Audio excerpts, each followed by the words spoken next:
So that's how we'll monitor the questions. We'll try to answer them as we go. And of course, relay them to Dr. Van Clef. All right, so let me do a quick introduction of the moderators tonight. I'm Karen Walzer. I'm the Outreach Coordinator for Barnegat Bay Partnership. And we also have Becky LeBoy, who's the Education Outreach Specialist for the Ocean County Soil Conservation District, and Susan Servideo, who's the horticulturalist at Rutgers Cooperative Extension of Ocean County. So we're all part of the Jersey Friendly Yards team. And we are so pleased to welcome tonight Dr. Mike Van Clef. He's the director of the New Jersey Invasive Species Strike Team. He's also the stewardship director of the Friends of Hopewell Valley Open Space. So he wears a couple different hats. He has a PhD in ecology from Rutgers University and over 25 years experience in land stewardship and research. So welcome, Dr. Van Clef, and he'll be bringing up his, I think I have to pass the ball to you though. His presentation in just a moment. And we are recording this presentation. So, don't worry about taking notes or anything like that. You'll be able to watch it again afterwards. We'll put the link up on our webinar webpage on the Jersey Friendly Arts website tomorrow. It takes about a day for us to get the link to put up there. And also, Dr. Van Clef has a couple of handouts that I will email to all the attendees tomorrow. And he'll mention them during his talk, but we'll email them out to you. And do you see your slide, the Jersey Friendly slide? Yes. Okay, good. Okay.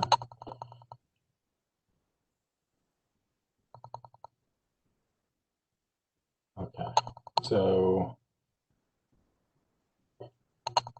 okay, it's moving forward? Yes. Perfect. Okay. All right. So, excellent. Okay, well, it's been introduced, but this is a ragged fringed orchid, not necessarily something you could buy, but something that is out there in surprising places, not necessarily the most pristine forest or anything, but this is something you can find in New Jersey. Ragged fringed orchid. So I'm just going to give some background on the strike team to start off, just very briefly. So our goal is to protect natural lands through coordinated strategic invasive species management. And we're the only entity that's solely dedicated to doing that. I mean, obviously other people work on invasives, but for the strike team, it's the only thing that we do. And I usually, invasives are a negative thing, right? So, I'd like to remind myself on a regular basis, why do we care about invasives? Why do we care about, the things that invasives threaten, I should say. So, I know folks have been traveling around New Jersey. They've probably seen some or all of these things, but I just think New Jersey's diversity is just phenomenal.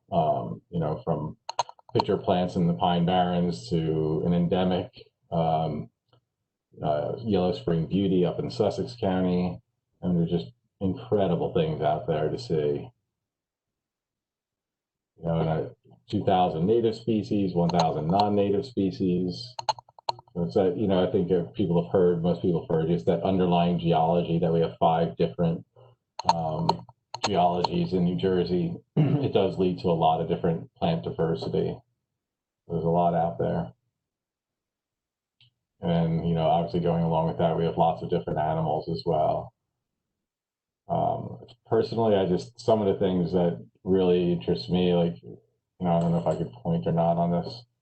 This is working, like these butterflies over here, northern metalmark butterflies, globally rare and have a concentration, probably the biggest concentration, if not one of the biggest populations in the world is in New Jersey. Bog turtles, similarly, we have a really disproportionate amount of the population of bog turtles located in New Jersey.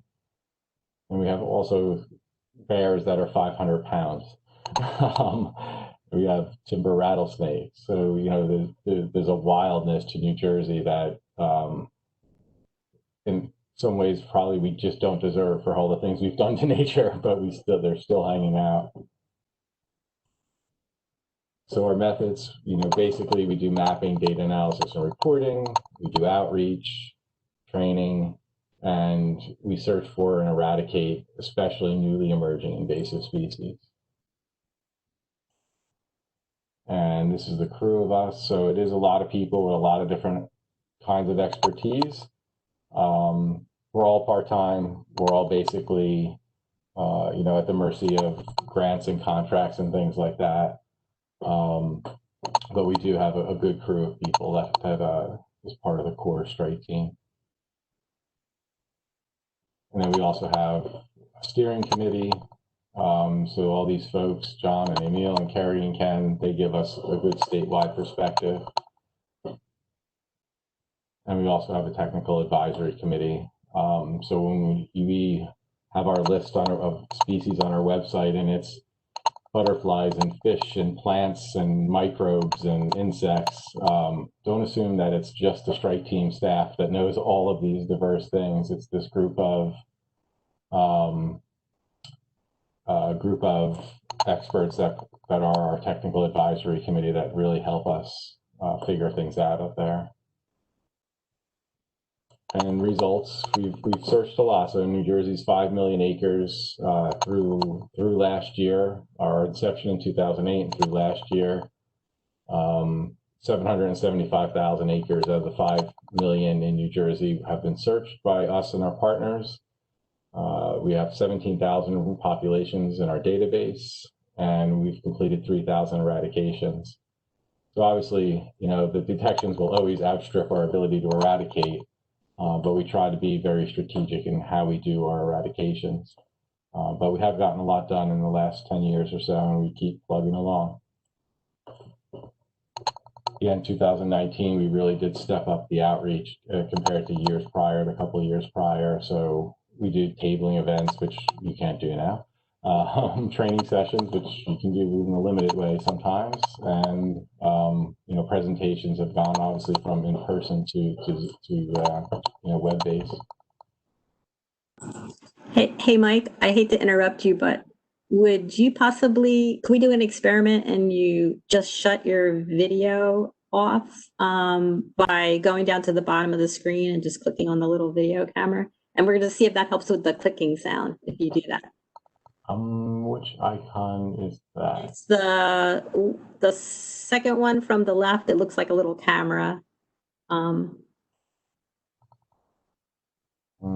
You can do it as well, Karen. You're the host. I know. I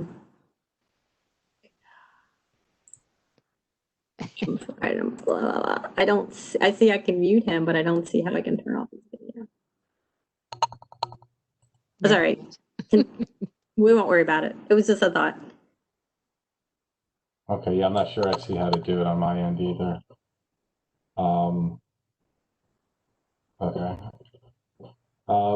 Okay, so something that anyone on this call could consider doing is forming a local strike team.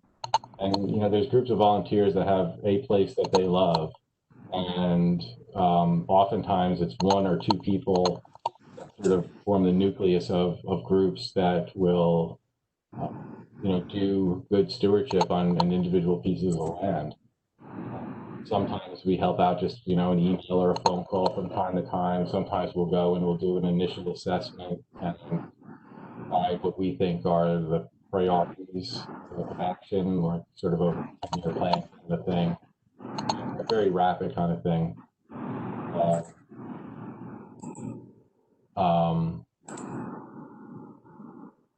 But yeah, just forming a local strike team is something that we encourage, and if anyone thinks, let me know. And obviously the goal is to have healthy forests. So I think if we had healthy forests, there wouldn't be much of an invasive species problem, or be much diminished. But deer overabundance keeps that from happening, and unfortunately creates lots of safe space for invasives that deer don't prefer to eat. So Karen had mentioned handouts. One of the things we do is we have a annually updated plant list, a do not plant list. So one of the handouts is this. it's organized by types of growth forms, and it's a two-sided thing. This one side is the commonly available, so things that you might actually find on at a nursery or on a website or something. And then there's the other side is not commonly available. And it's just basically everything else, things that you'd be unlikely to buy. But because I'm a scientist, I must be OCD and complete. So this is all of the plants. And we have categories. So under problem type, for example, we have potential, widespread, and emerging are the three categories. So widespread are things that are clearly, everywhere. Emerging means we consider them to be high risk, and there's relatively small populations now that are likely to grow. And then potential is sort of like a watch list. We don't know is the bottom line. There's a chance that they might become invasive. So that's what the problem type means. And then to go along with this, we have a landscape planting pledge, as we call it. And that's for any new plantings that you might put in. The pledge is that you won't use anything on this list. Okay, so now to the fun part, native species. So, there's a lot of people say lots of different things, and many of them are true and some are not. But yeah, native species, they're obviously going to be adapted to our local climate, require little care, and require little care meaning if you don't care exactly how neat it looks, then yes, they require little care. Adapted to pests and pathogens, yes, and at the same time, we want to use native species because they do get eaten by pests and pathogens to some extent, and that makes them part of a healthy ecosystem.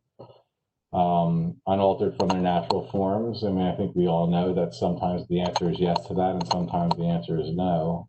There's certainly cultivars and such of native species, and support native fauna, which, other than the sort of aesthetic, we find them beautiful. I think the role of plants is to serve animals at some level, and that's the whole point of using native species in the landscape.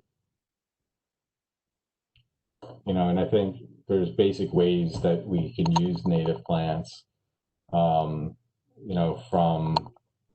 this picture over here, completely formal. If someone didn't know anything about plants, they wouldn't say, oh, what are these weedy things growing in here? They don't know native or non-native. They just know that's a very structured and neat looking garden, and you could do that with native plants. Sort of the other end of the spectrum over here is you just sort of go full out meadow. You're not really planning what plant is growing where. Usually something at that scale, you'd be using seed, so it would come up in whatever way it was going to come up. And in some cases, that's, I joke, but the socially acceptable. In some places that's okay. In some places, your neighbors may frown upon you.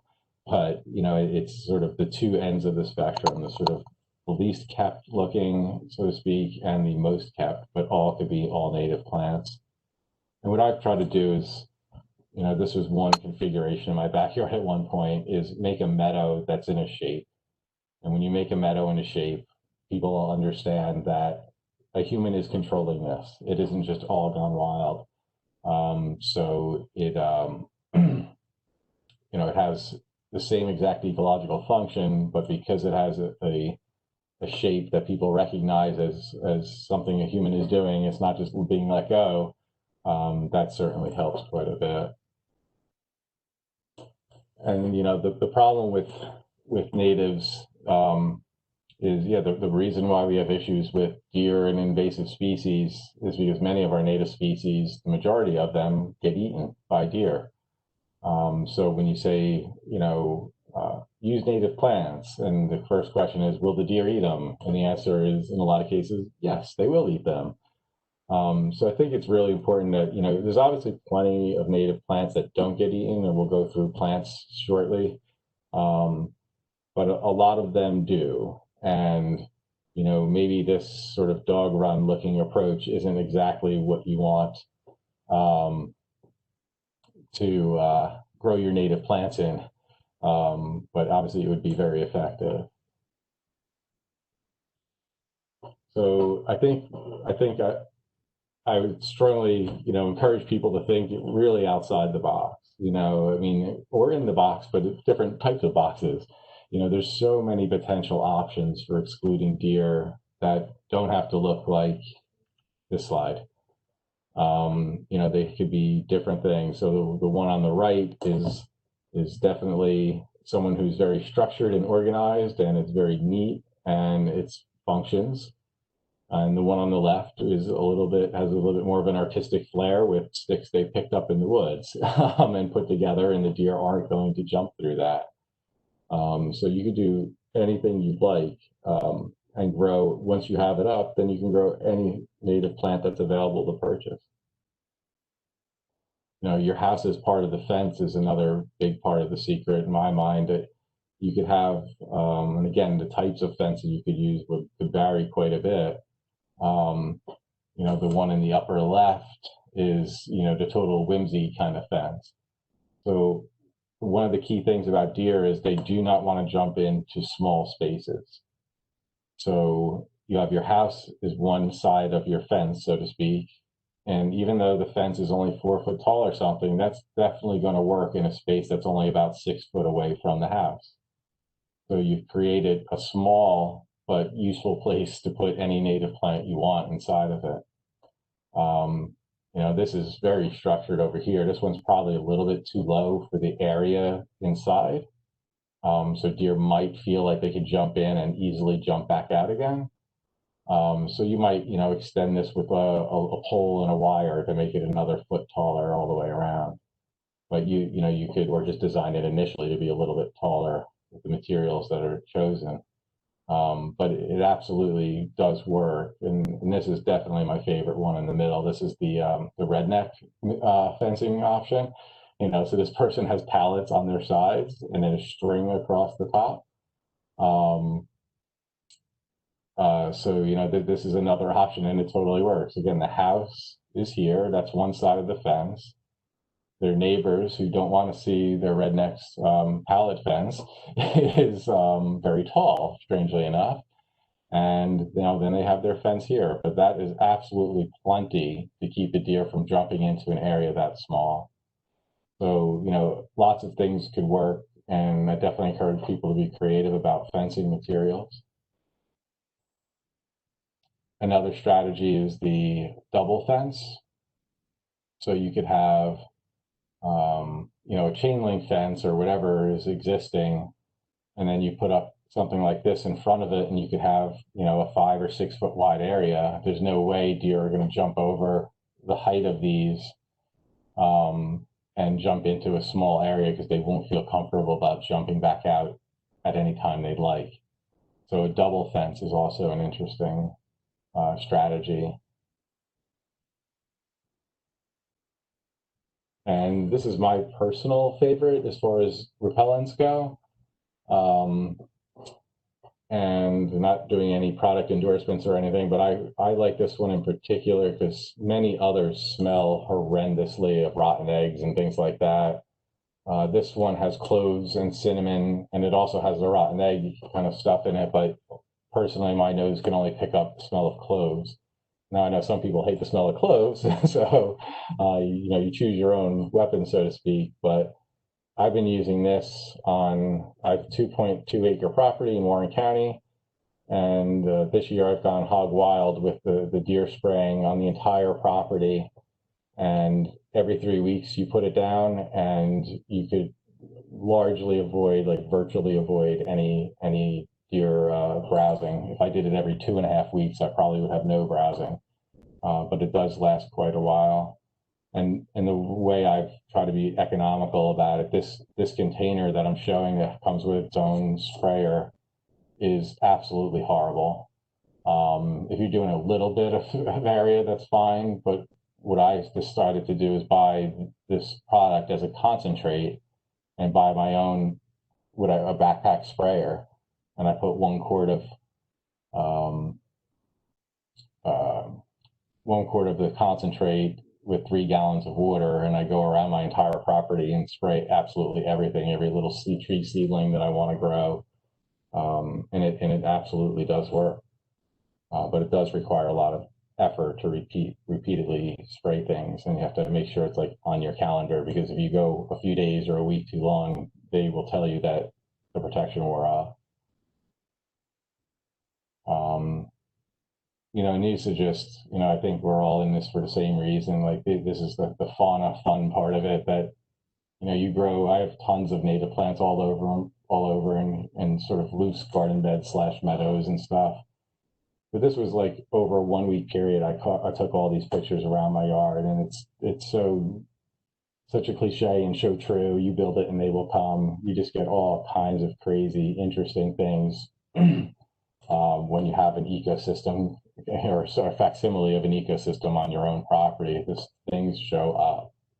This one was my favorite in the lower left. I was doing presentations and telling people how this assassin bug was waiting for this poor innocent bee to show up on a flower, and he was going to get him, and somehow the bee turned the tables on him. And then someone said, I think that's actually one of the flies. Now my memory is failing me, but it's one of the predatory flies that's a bee mimic. So he actually, basically, this is like a lion eating a cheetah or something like that. It's two predators, and one is eating the other, going to eat the other. And again, it's just fascinating things that start happening when you have lots of native plants around, and plants that things eat their leaves, and then the whole little food web starts to set up. This one is also one of my favorites, I have to admit. Like, this is an immature kind of assassin bug group, and these little caterpillars here, I think some kind of sawfly maybe, were eating my mallow plants, my rose mallow plants, and then these crazy orange guys with black and white legs shows up and starts eating them. That is just the whole point of it all. And that just, you get to enjoy the flowers, and they're beautiful and everything else, but love those leaf holes, because you get a whole food web starting when you have that going on. And this is from Wade Wander, Tommy Emperor, I believe. I'm not sure what they're eating on this one, but again, there's just a fascinating amount of life that shows up when you start growing native plants. So these are, I guess I was going to go into, I'm not sure when to stop for questions, or if there are questions on the chat or not. There is one, if you don't mind. I just have to find it now because I was writing somebody else's answer from Carl. Was asking about to what extent is climate change affecting the invasive species in the state, if it is? Yeah, I mean, anecdotally, I could say absolutely. There's things going on. So the fortunate side of having been doing this for almost 30 years is that I've actually seen things change in that realm of climate change. So one example, there's many, there's a number, but porcelain berry is a good example. So when I started 30 years ago, it was Southeast Philadelphia. There was a little bit on Staten Island. It had that limitation of the sense of limitation due to climate, and now it's all over New Jersey and doing very, very well. English ivy is probably even a better example. So that's been around and being used for hundreds and hundreds of years probably. And again, that was not even a blip on the radar 30 years ago, and it's been getting worse and worse, moving south to north in the state. We have a lot of documented occurrences of it. It's absolutely more widespread in the southern part of the state, and popping up independently from seed in the woods in northern New Jersey as well. So again, that could very well be a climate-related thing. Boston ivy is probably first to do that. It's been invasive in warmer places, and it's just starting to spread in New Jersey now. I mean, if I really sat down and thought about it, that I can come up with others as well. But it does seem that some things are shifting in response to warmer climates. You know, we all know that like the USDA zones have changed over time, and I think plants are reacting to that. Sort of on the native side, umbrella magnolia appears to be spreading on its own into natural areas now. So it's native south of us and does appear to be spreading in New Jersey now independently, you know, setting up shop in natural areas. So, you know, I think native and non-native species are going to be moving in response to change, and we'll just see it more and more. I mean, the change has been happening for decades, and the plants are catching up, so to speak, with that and moving north. Thank you. And that's all I had on my end. I don't know if anybody else saw any. Okay. All right, I'll move along into the to the actual plants themselves. So I sort of like breaking it down into types and functions. So meadow patches, foundation planting, screening, ground cover, shade gardens, just to sort of keep things in organized, somewhat organized.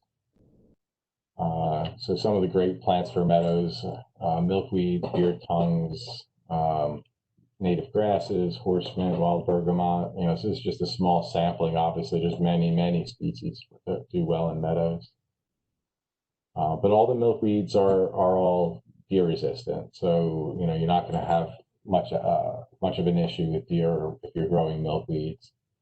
And the four of the major ones that are out there, the background on this one is butterfly milkweed, which if you know you want orange in your garden, you don't have a lot of choices. Orange butterfly milkweed is a great choice for an orange plant, a flowering plant.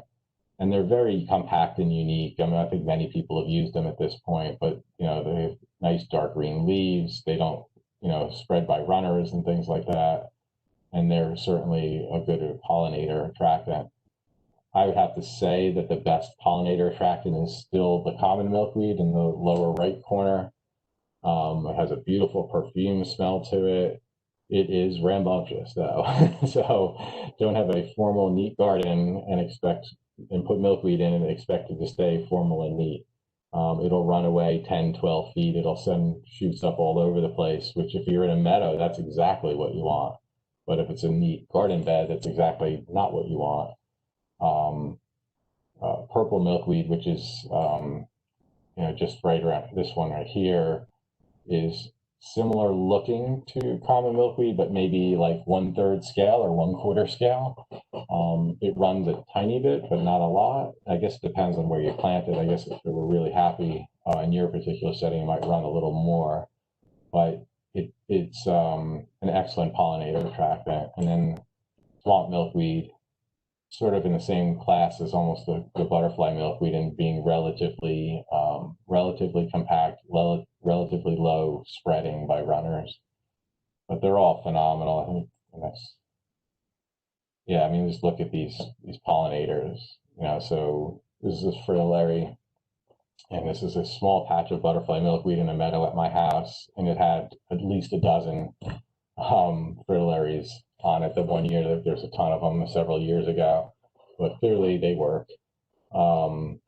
You know, and the lower left, you know, just one little clump of flowers has probably like 3 species of bees and a couple of species of pollinating flies just on one little flower head of it. So clearly they offer a lot of reward. They're awesome for pollinators. And then going back to the sort of bug eat bug kind of world, you know, whenever you see a fly that looks a little awkwardly perched on the flower, often there's a crab spider underneath that's grabbed them. So again, it's all part of making a food web in your garden. The beard tongues are also, in my experience, bulletproof. You know, the deer just don't seem to eat them. And they're clearly very showy, very large white flowers, kind of a June thing. And they're particularly good for bees. But, you know, this is something that's fantastic for a meadow, especially a younger meadow. The beard tongues tend to have leaves that are the mostly basal leaves towards the bottom of the ground. So they do great in the beginning of a meadow. And then if you don't sort of keep things away from them, they will get smothered and sort of get less and less over time. So if you did have a meadow and wanted to keep them around longer, I would put them on the edge of the meadow so that they have a little bit better chance of surviving longer term. And it's just a relative, the hairy beard tongue. So this is more slightly smaller, more delicate plant and has purple and white flowers. Same thing though. Deer, I've never seen deer touch these things. These are all penstemons. Obviously, grasses are completely bulletproof. Deer tend not to eat the native grasses at all. So, a little blue stem or broom sedge blue stem, they could be 2 to 4 feet tall, depending on where they're growing, how happy they are. But, you kind of, they have something going on. I mean, it's the field in the center top of the picture.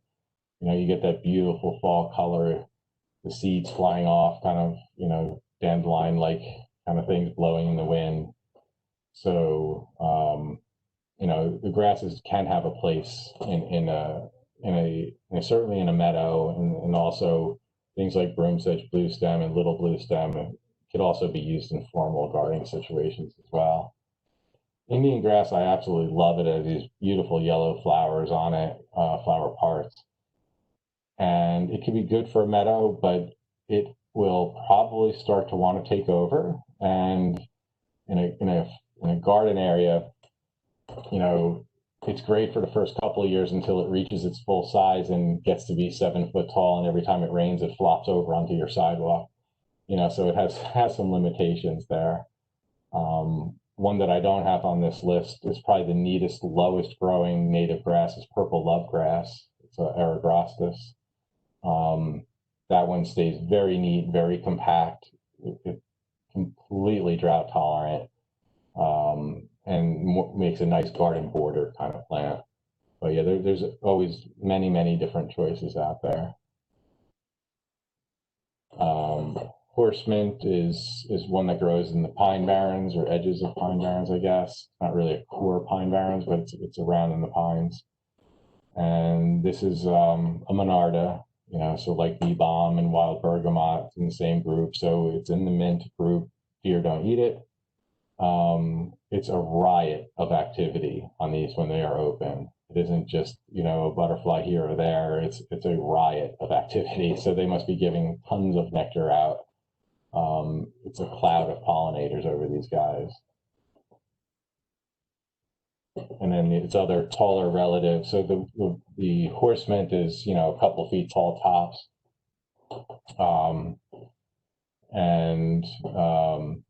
Wild bergamot, which is Monarda fistulosa, is a very tall, a taller species. So it can get 4 or 5 feet tall.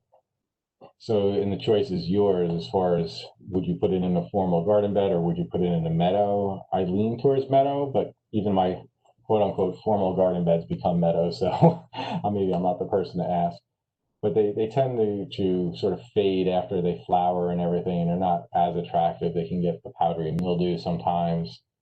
But these are outrageous butterfly attractors. In particular, tiger swallowtails, which are a relatively common butterfly, but they literally flock to wild bergamot.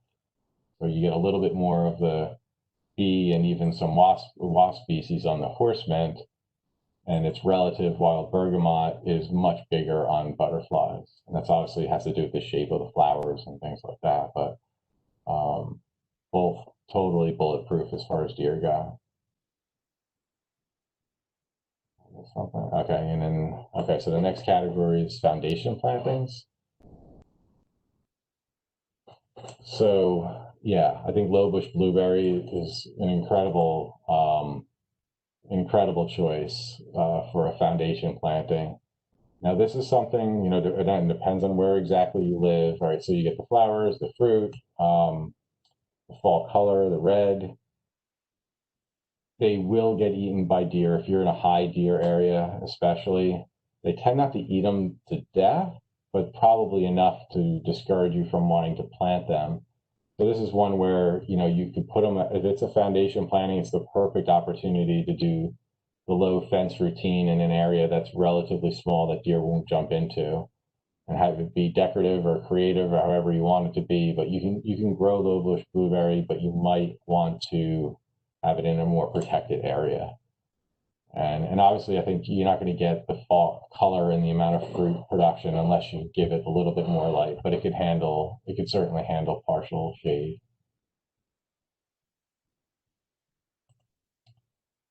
Black huckleberry, I always list this in a very hopeful kind of way. I mean, deer do not touch this thing at all.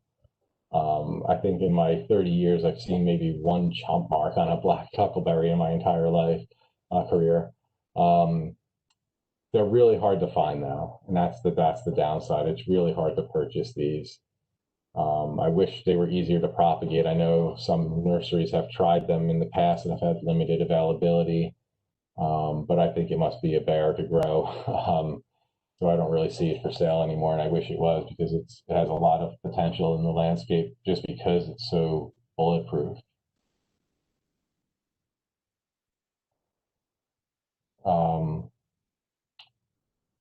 So yeah, this is sweet fern, which is also a pine barrens plant, and also grows in sort of rocky areas in northwest New Jersey. Beautiful smell, absolutely beautiful smell. You just rub your hand across it and it has a very spicy, kind of nice, pleasant smell to it. Deer will not touch this with a 10-foot pole either. And, you know, to get to 3 or 4 foot tall, it does run. So you want to have it in an area that it's not an issue if it runs, or that there's sort of masonry, you know, blocking its escape, so to speak, from its planted area. But yeah, this has a lot of potential. And I think one of the things I've noticed growing it for a longer period of time is that it does like to be cut down and start over again. If you just let it sit there, it will kind of fade away over time. So I think it likes to be cut down and resprout. So that's something you might want to do. So every 3 or 4 years, you might want to cut it down and let it resprout and become lush and full again. So Virginia sweet spire, this has been in the trade forever. There are many cultivars out there, and now this is the question that a lot of native people, depending on what kind of native plant person you are, you might be, you know, absolutely not, no cultivars, or you might say, yeah, cultivars are fine. You know, I personally lean towards the non-cultivars, just because we're fiddling with nature, and I want to make sure that it interacts with the plants and other animals. You know, that, and I can't be 100% sure that if it's a cultivar that's been altered in some way, if it's what it evolved to be over millennia, I could rest assured that it's going to fit into the food web. If it's been altered, I don't feel as confident. So that's why I lean towards sort of the purist side of things and say only straight species, no cultivars.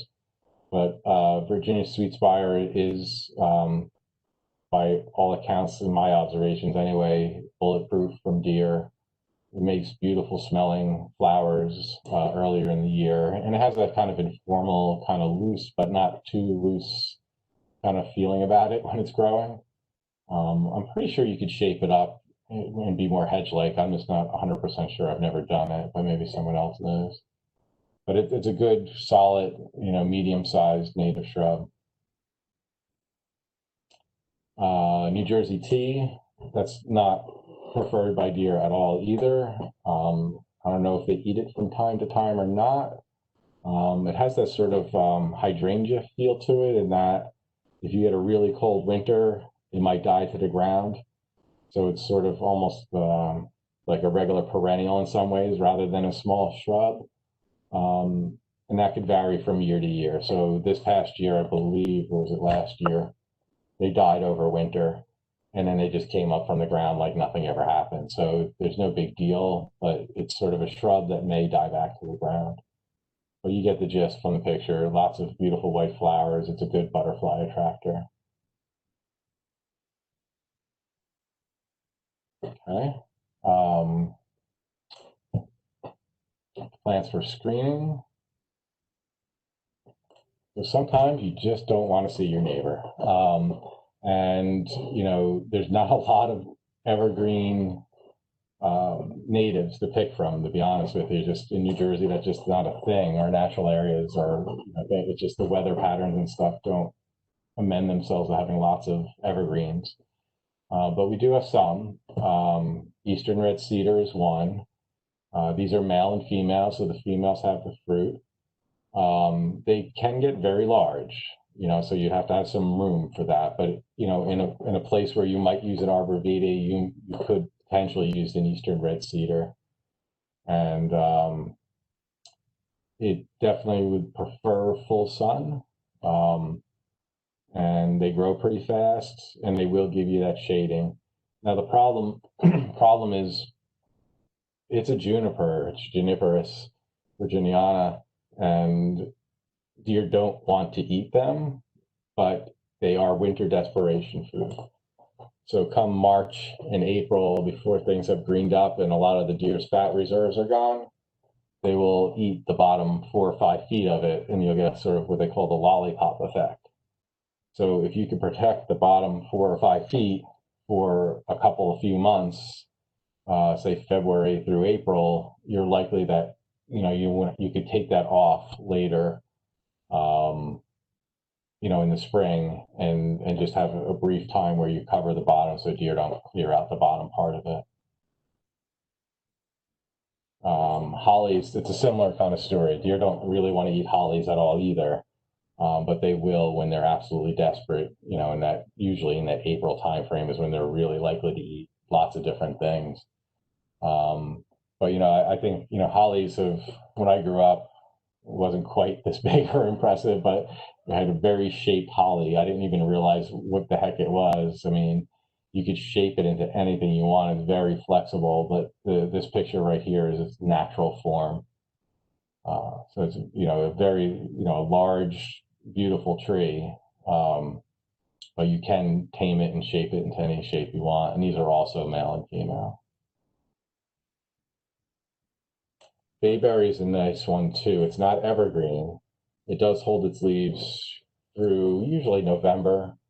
You know, they'll turn colors, but they won't fall off. They'll fall off at least a month later than everything else does. And these are also male and female. And, you know, bayberry candle concept, the leaves and the berries smell absolutely beautiful. And, you know, this is sort of the natural form up here.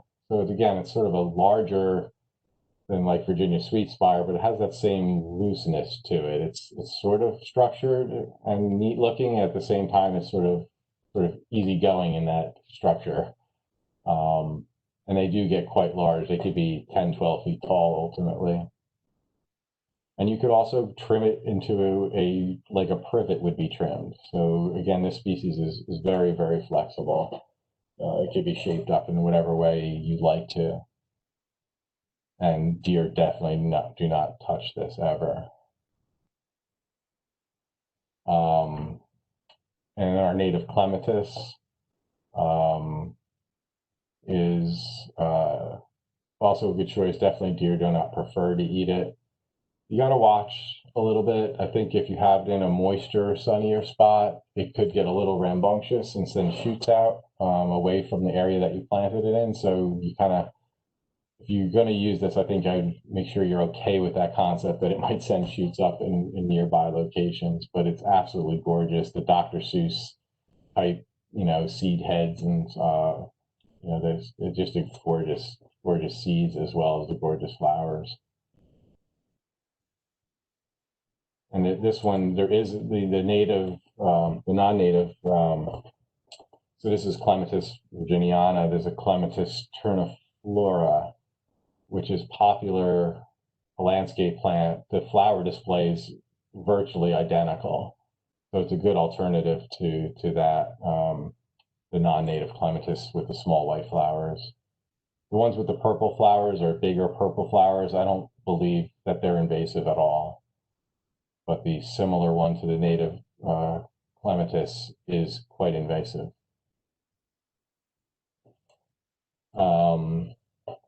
And obviously honeysuckle, the Japanese honeysuckle is probably one of the first invasive species documented in New Jersey in the 50s. The native trumpet honeysuckle, similar in appearance, a little bit neater in some ways. The leaves are kind of nicer looking. I don't know how to describe that exactly. But instead of the white flowers, it has the red flowers, which are great for ruby-throated hummingbirds and white-lined sphinx moth. You know, I'm not sure if I've seen a sphinx moth on mine at home, but hummingbirds all the time are on my trumpet honeysuckle. So it's a great plant for attracting hummingbirds. And one of the things for where I'm at is, so I'm in bear country in Warren County. So I'm unlikely to put up a hummingbird feeder with sugar in it and invite the bear to come, hang out in my backyard. So in place of that, I grow things like trumpet honeysuckle and cardinal flower to attract hummingbirds.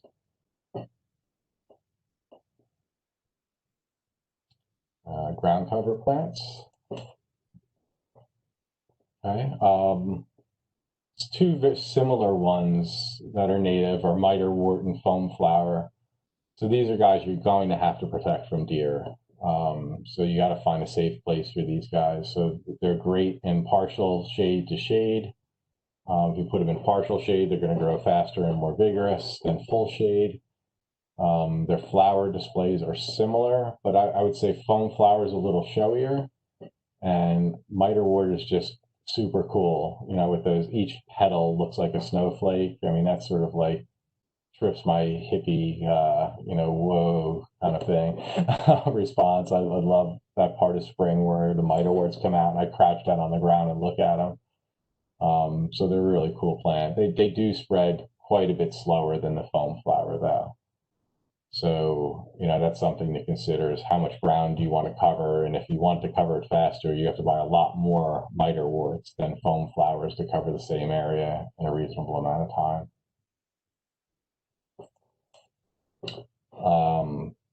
Wild ginger, this is another great native. The flowers are ridiculous, right? I mean, this is all at the same time. So the picture on the right with the leaves, the upper right, underneath them exactly at that time is all these flowers literally at ground level. So unless you really go looking for them, you're not going to find them. And if you don't know that they're going to, what time of the year they're flowering, then you might miss them. But, there's an interesting reward underneath there. And they spread slow at first in my particular garden, but now they've taken off and they're really beautiful ground cover. And mine are actually in pretty dark shade, but they're doing really well. Green and gold is a pretty good one. I haven't personally grown this one, but it's a showier kind of ground cover for shade and part shade. And alum root is an interesting one. This has also been cultivated and there's a million varieties and things like that, but there is sort of a straight species, so to speak, out there.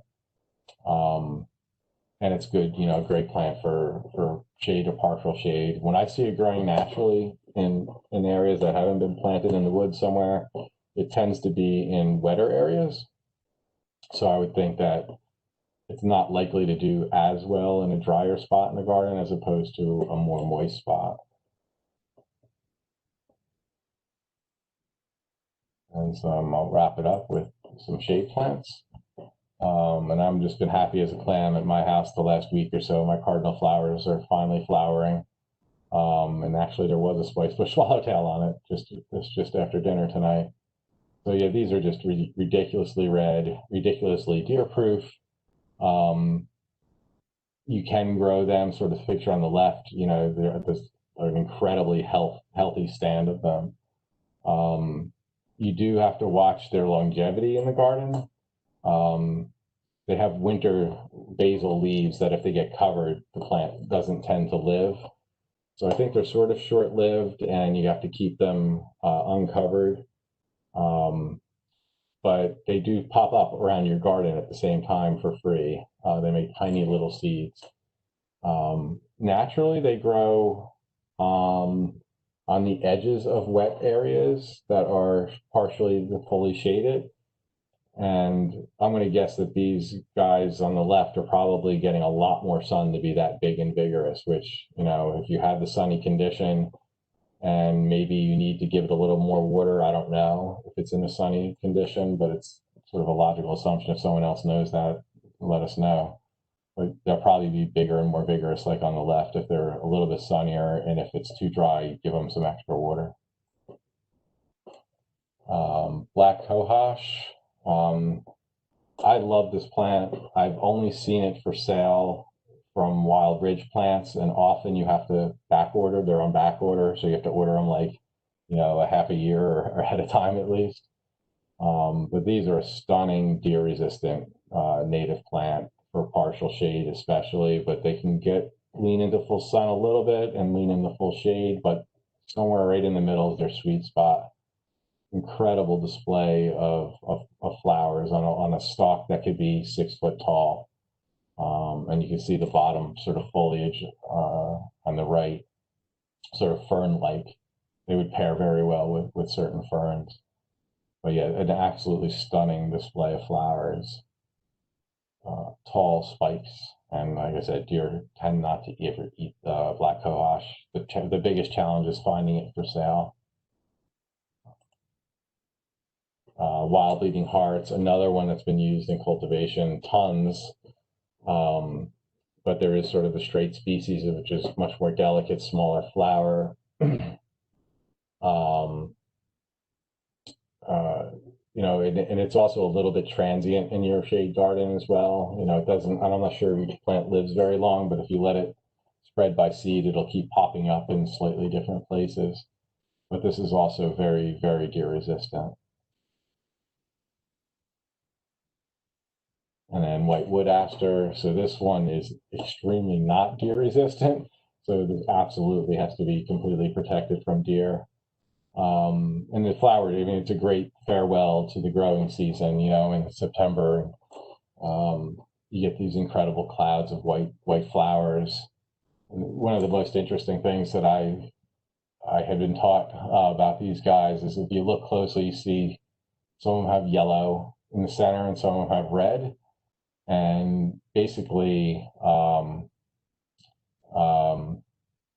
the yellow ones are the newer ones. So if you're an insect flying in from some distance, you'll see this big display of white.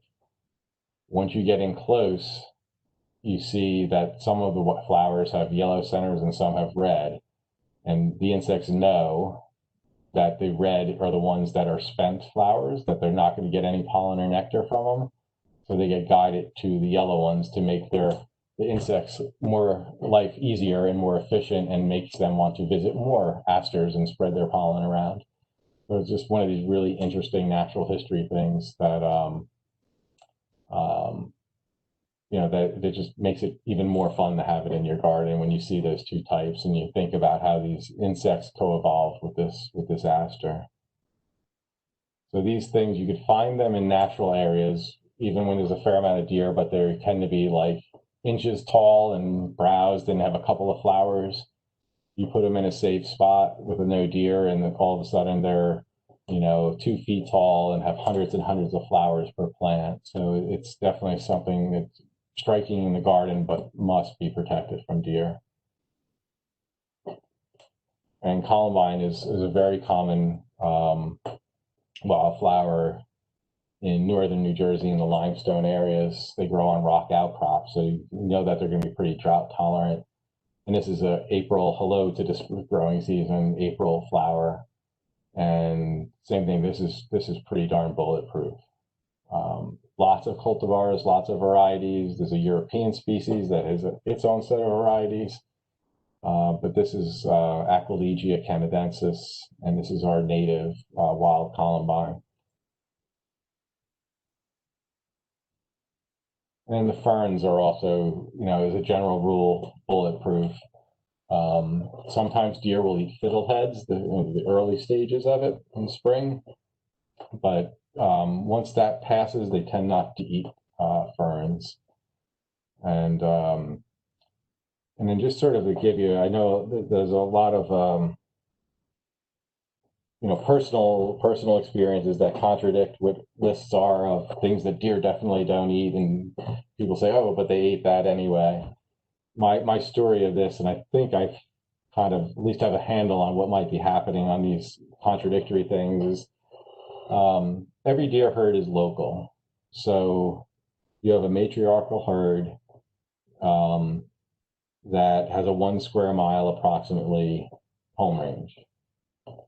So I bought a flat of ostrich ferns, and I was a little ADD about it. I put them where I was going to plant them, got distracted, and forgot about them for about 2 weeks. Came back, and they browsed them in the flat, laying on the ground where I was going to plant them. And I was like, how is that possible? Everyone tells me that ferns don't get eaten by deer, and they chomped every one of them. They didn't kill them, but they took a bite out of every one of them. So I planted them anyway. They were alive. I'm going to plant them anyway. The deer have not touched them since that time. So I think maybe what's happening is you have this local herd. You introduce a plant that's novel to them. So there's no other ostrich fern in the 1 square mile around my house. And they say, okay, I'm going to try it out. So they did. They found they didn't like it, and they've never, ever touched it again. So, I think sometimes when it's listed as not listed as deer resistant, you put it in your yard, it gets chomped. It might not be that would happen forever. And in my case, I got lucky. They got chomped, but it didn't kill them. So they came back, and the deer never touched them again. So just a little anecdote there. No particular science to it, but I think that might be happening more often than we think. Okay, so these are just, a number of web resources. If people want this presentation because they want to see the slide or whatever, but I can give that to anyone. And, this is just sort of that back to the theme. So this was, the lower right is the same place as this big picture with the wild bergamot and black-eyed Susans and tiger swallowtail in mid-flight. This wasn't my picture. I won't take credit for it, but it's a pretty cool one. But this detention basin was in this person's backyard, and they had called us at Friends of Hopewell Valley and said, do you have advice? How can we do something better with this? There's a little girl in that picture who's a naturalist, as I say. She just absolutely loves nature. And he wanted to put something nice and beautiful in that detention meadow. So he did. And, it has a return on investment of about 5 years, with the reduced mowing.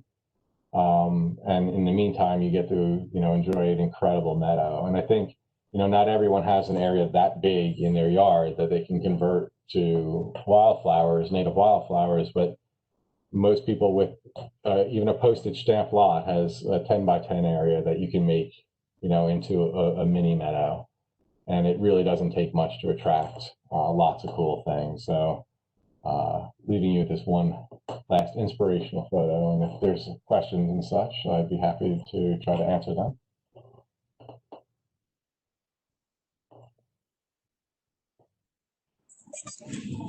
Hey, Mike, thank you. That was really great. I'm going back. I know there were a couple questions that were sent to just the host, and probably no one else got to see them. So now I just have to go back and find them. I do recall one. Mike, can you hear me? Yep. One was your wild ginger when you were talking about it. Was that one that was deer resistant, bulletproof, or was that one that needed to be protected by the deer? It's somewhere in the middle. I would tend to want to protect it. I've seen it in natural areas not browsed, and I've seen it browsed. So it's somewhere in the middle. I would tend to want to protect it. And that might just be deer spray too. So, yeah, I would be somewhat cautious on that one. Someone did ask if you recommend, if you use the deer spray, to spray the fence around the plants as well as the plants, if that is helpful to do that. I've never really thought about it, but most of the stuff I'm deer spraying is well away from any fence. I do sometimes, like I say, I want to contaminate the area, throw the stink around so they just stay away in general. But they seem to pick right through that. They can find the spots that I absolutely know I didn't spray, and they can find them and they sniff them out. So I think they're making their decision as they stick their nose to the plant. And someone else asked if any of the milkweeds can be transplanted. I know that you can't transplant butterfly weed, but I wasn't sure if any of the other ones can be transplanted easily. I've tried common milkweed to no success, and then I talked to someone else, and they say, "Oh yeah, it's a piece of cake." So I'm not exactly sure what I was doing wrong. So some things are just absolutely easy and always easy to transplant. I've had some issues with milkweed personally that I haven't been too lucky with it. Mike, there was a question about native shrubs. What native shrub would you recommend as an alternative to Japanese barberry? Something that might have a similar red color. I can't think of anything. Yeah, I'm not sure. I feel like someone told me something, and I can't access the information in my head right now. I don't really think there's an exact analog to that. I think, if you want a relatively neat native shrub that deer don't eat, you could try like a Virginia sweet spire or something like that. A bayberry would be much larger than a Japanese barberry, so that's not really fair. The ITEA, somebody just put in the chat, the ITEA, Irene does the deer talk too. The ITEA would be a nice compromise. It's not red in the beginning, but it does have a great fall color. Right. Even the low bush blueberry, again, a different size, but that could have great fall color. That would. I kind of feel like there's another one. I feel like this question has come up in my past, and I'm failing to remember what I learned back then. But yeah, I think it's true for a lot of non-native invasive species that are used in the trade a lot. That isn't necessarily an exact one-to-one kind of analog. And I think the question has to be more, is there a native the question needs to be less, is there a native that looks just like Japanese barberry? As opposed to, is there a plant that functions as barberry would? It has the same height characteristics and things like that. It would work as a foundation planting. One of the ones like butterfly bush is a good example. You could put together several native species that would attract just as many butterflies over the same long flowering time period as butterfly bush. The closest one-to-one is purple giant hyssop, which can get almost shrub-like if it gets full sun, and it's loaded with butterflies. You have a hyssop and some wild bergamot, like in this picture, and some black-eyed Susans, and you don't need butterfly bush to attract butterflies. Sometimes it's not trying to be literal one-for-one. It's helpful for finding a replacement, and sometimes saying, I might need 3 things to replace the flowering length period of a butterfly bush and attract butterflies. So I think it's not as simple or neat of an answer, but I really think the alternative kind of argument should be a little bit more complex than just, is there a one-for-one? I just want to mention that actually on the Jersey Friendly Yards website plant database, we have some really common invasive plants purposely in there so that if people search for them, it comes up with a list of native alternatives. So I quickly looked up what we put in there for Japanese barberry. We had Fothergia, New Jersey tea, sweet spire, low bush blueberry. Let me see what else, and northern bayberry. They're the ones that we suggested as some native alternatives, I guess, like you were saying, based kind of on the size and shape and use of the plant. Yeah, those all sound perfect to me. Yeah, and I think it's funny because I do get the question a fair amount in different talks, and I think people are hoping that there's any, like, the native barberry, like, well, there's no native barberry in New Jersey, so there's nothing that's going to look exactly like it and be not it.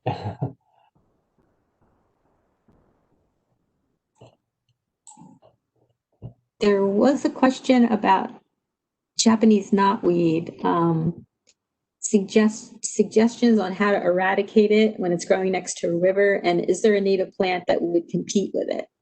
Yeah, that's tough. That's a hard one. Yeah, there's not many species that are harder to kill than knotweed. And yes, if you use the right herbicide, and even more importantly, the right surfactant, that's part of the mix of when you spray leaves of plants, you put the herbicide itself and then a surfactant, which is like a very strong soap that breaks down the waxy cuticle and lets the herbicide in. If you're near water, you'd have to use an herbicide that's rated for being applied to water or near water, and also the surfactant has to be approved for wetland use. So you could spray knotweed along a water body. You'd have to have a wetland application permit approved by the pesticide control program, part of DEP. So, that's something to consider. But the best strategy, generally speaking, what the folks at Penn State had figured out, Art Gover from Penn State's on our technical committee. So we get his pearls of wisdom. He's definitely the guru of killing invasives. And the strategy with knotweed and plants that are very similar in that they have very extensive root systems. The strategy is use up some of that root system before you even bring herbicides into the picture. So the strategy goes something like this. The knotweed grows to its full height by, say, early June. You come in and you cut it down to the ground completely. So early June, those leaves that it's made haven't really put much energy back into the root where it got all of its energy from in the springtime. So you went from a fully established root system. A lot of that root energy put those stalks up in the air. Before those stalks really start to feed the roots back again, you cut it down. So now you have no stalk and the root stock is smaller.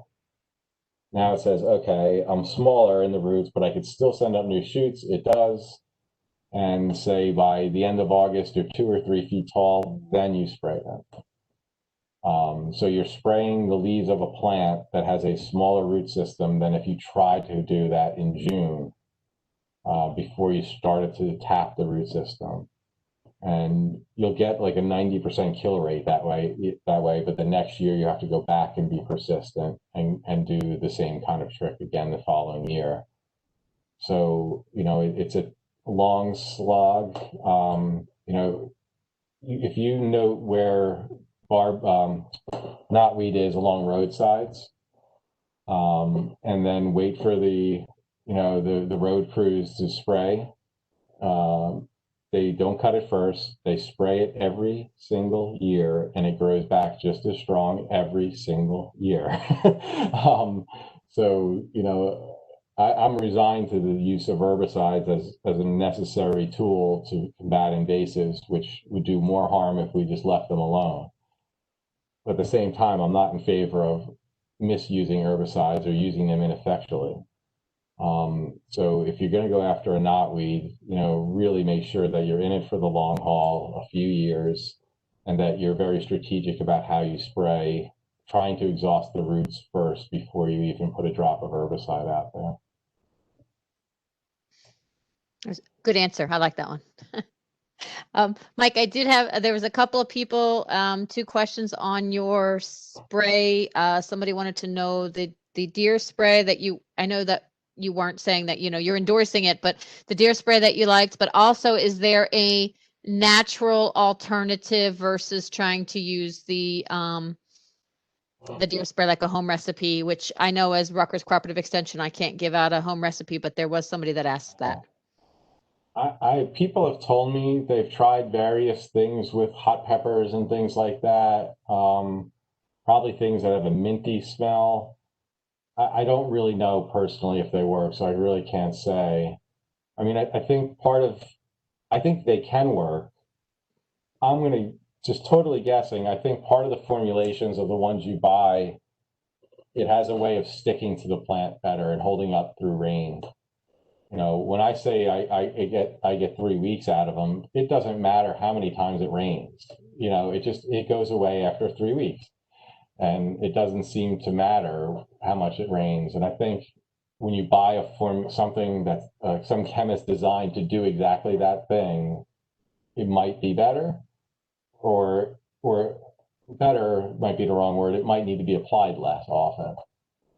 I'm guessing, but Well, I think that's a good guess. I mean, I could see where you could get that. And the other question there was, sorry, I didn't mean to interrupt, but there was, you had mentioned the product that you use. Somebody was asking, they thought you said it was systemic. It's not systemic, correct? It was just.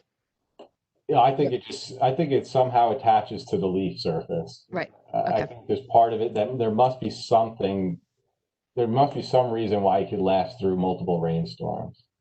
I don't really know. I've never looked into it, but I don't think it's systemic. My guess would be that it probably binds to the leaf somehow, some way. I mean, a human can't smell it, 6 hours after you apply it, but the deer seem to smell it for 3 weeks. I don't know how that's possible exactly. They just have better noses.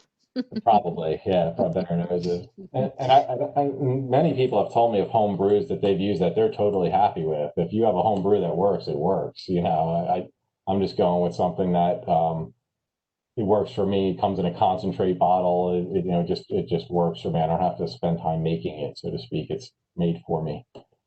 And the one reason we don't give home recipes for us at Extension is because when it's in a bottle and if it's not labeled, you don't know what the concentration is. You don't know if somebody drank it, if it got in someone's eyes. Now you have to call and try and get some medicine, and you don't know what it is. So that's why we do not give home remedies, because there's no label. Understood. And how to use it. So that's all I had to say that.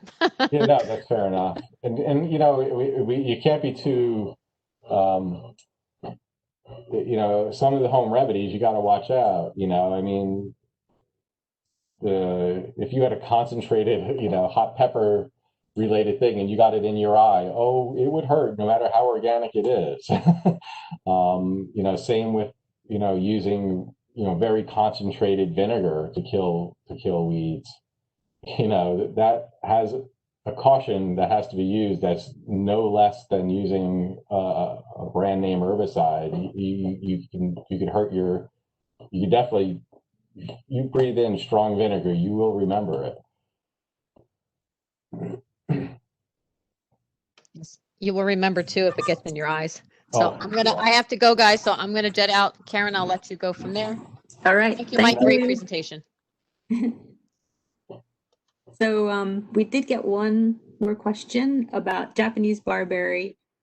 Jason says it's growing in the woods. What's the best way to get rid of it? He's been cutting it down, but he's wondering, does he really need to get the roots out too? Yeah, I mean, it depends on how many. It will continually resprout.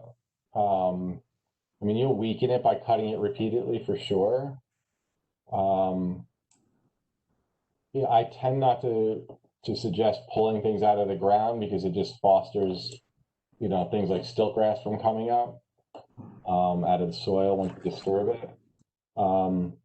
The one way to do it, and again, it's an herbicide related thing, but you can cut it and just dab herbicide on the cut stems. And that's extremely effective any time of year, literally any month of the year you could do that. And it's, you're very much limiting herbicide contact with anything other than the barberry. In order to do that, you need to buy like the concentrated glyphosate. It doesn't matter who the manufacturer is, but glyphosate is the active ingredient. and a concentrated bottle will be like 50% glyphosate, or 40%.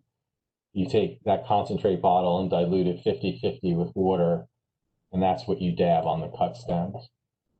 So that's barberry is a funny one. It's not like Japanese knotweed, which is really hard to kill even if you're trying.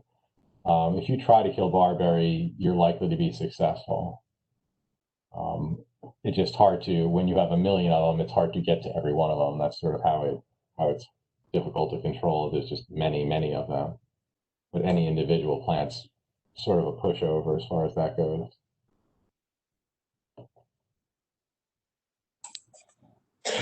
Okay, thanks. I don't see any other questions. I don't know if Becky does, but I think you answered everything. And I just want to thank you again, Mike, for a fantastic presentation. And I want to remind everyone that's still here to please fill out the evaluation once we end the program. And we want to thank all of you for attending tonight. And remind you that our next webinar will be September the 1st, Attracting Birds to Your Jersey-Friendly Yards, presented by Becky LeBoy. So thanks again, everyone. And thank you, Mike. We really appreciate it. All right. Thanks for having me. Thank you, Mike. Lots of great comments. Thanking you in the chat area. So Okay. Very good. Information provided. Okay. And we'll send those, the 2 handouts that you provided tomorrow out to everyone who attended. Yeah, absolutely. Yeah. Thank you. Thank you. Recording will be on the Jersey Friendly Yards website. Yes, tomorrow. Tomorrow. All right. Thanks again, everyone. Thank you. All right. Have a great night. Bye.